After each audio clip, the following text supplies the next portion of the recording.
Good day, everyone. This is Yolandi from the Bible in 1 year. Today we are reading from Leviticus chapter 17, a chapter that can be divided into two sections.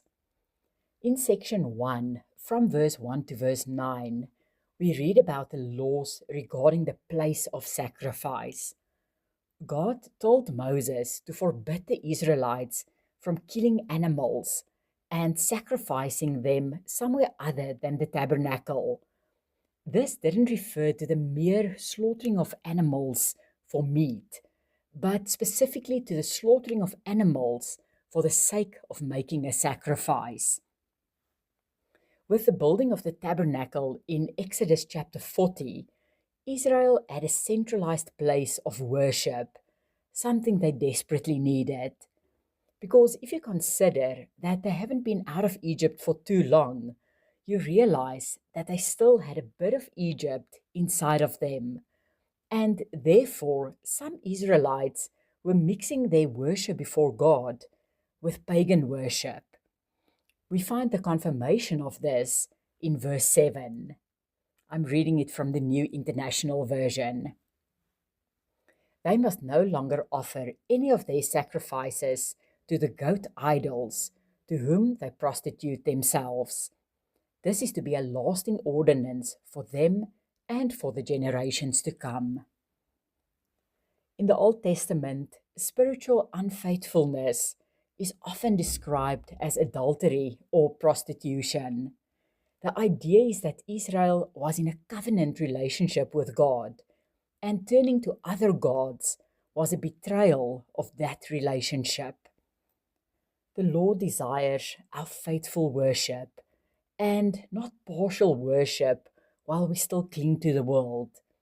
We can't mix our worship with other worldly practices because, just like in the Old Testament, approaching God still requires obedience and holiness.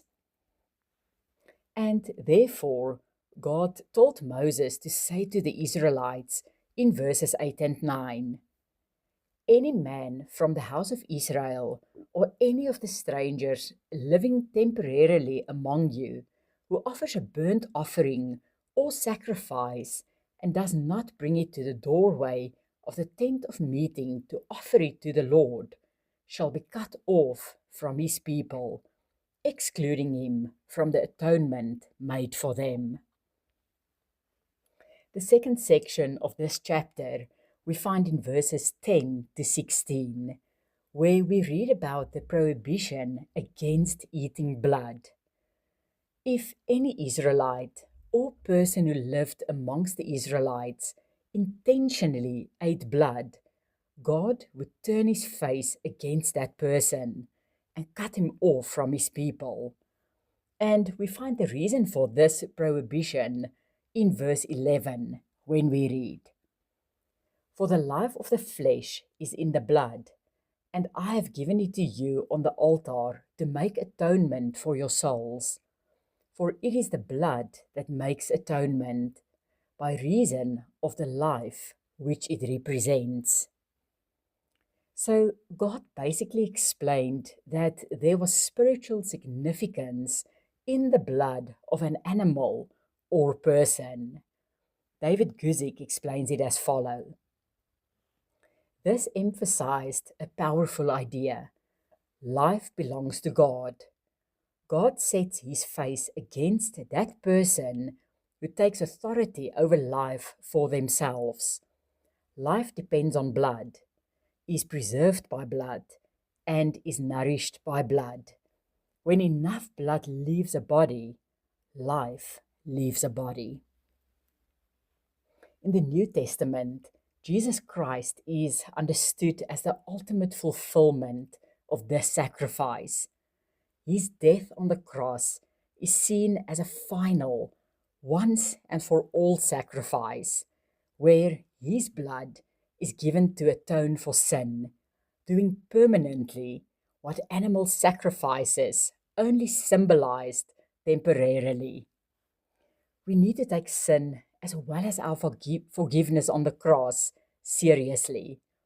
The cost of atonement, life itself, shows that wrongdoing isn't trivial. By God's great love for us, we've been set free. So let us be sincere in our worship and let us never forget that we've been bought with a very expensive price, the blood of our Savior, Jesus Christ. May you all have a blessed day. Goodbye.